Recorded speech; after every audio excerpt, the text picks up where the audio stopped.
राजेंनी मुलींच्या पहिल्या शाळेवरून नव्या वादाला तोंड फोडलंय। पुण्यातील महात्मा फुले वाड्यात अभिवादन केल्यावर उदयनराजेंनी एक नवा दावा केलाय। मुलींसाठी पहिली शाळा थोरले प्रतापसिंह महाराजांनी साताऱ्यात सुरू केल्याचं त्यांनी म्हटलं। पुण्यातल्या भिडेवाड्यात सावित्रीबाई आणि ज्योतिबा फुले यांनी 1848 मध्ये मुलींसाठी पहिली भारतीय शाळा सुरू केली होती, पण उदयनराजेंच्या दाव्यामुळे नवा वाद पेटण्याची शक्यता आहे।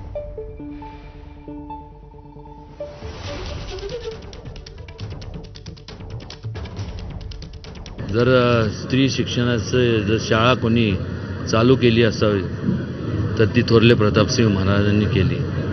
ती सुद्धा सातारच्या त्यांच्या स्वतःच्या राजवाड्यात केली, ज्या राजवाड्यात कालांतराने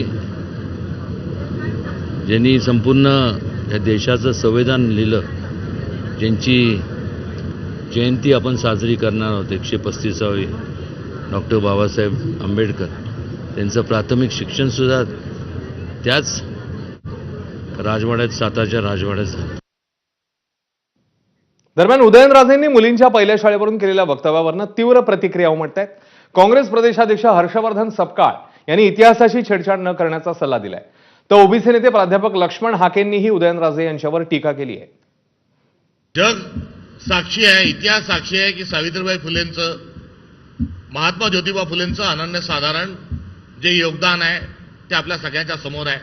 विनाकारण खोडसळ पद्धतीने अशा पद्धतीने इतिहासाची छेडछाड केल्या जाणं हे दुर्दैवी आहे। महाराष्ट्र असो किंवा देश असो, देशाला एकच माहिती आहे की स्त्री शिक्षण असो किंवा दीनदलितांना न्याय देणं असो, महात्मा ज्योतिराव फुले आणि सावित्रीबाई फुले यांचं योगदान, उदयन महाराजांनी पहिल्यांदा कोणी शाळा काढली, उदयन महाराजांच्या सर्टिफिकेटवर त्यांचं कार्य मोजलं जाऊ शकत नाही।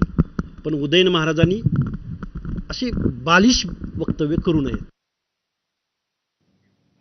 तर रायगडावरील वादग्रस्त वाघ्या पुतळ्यावरून खासदार उदयनराजे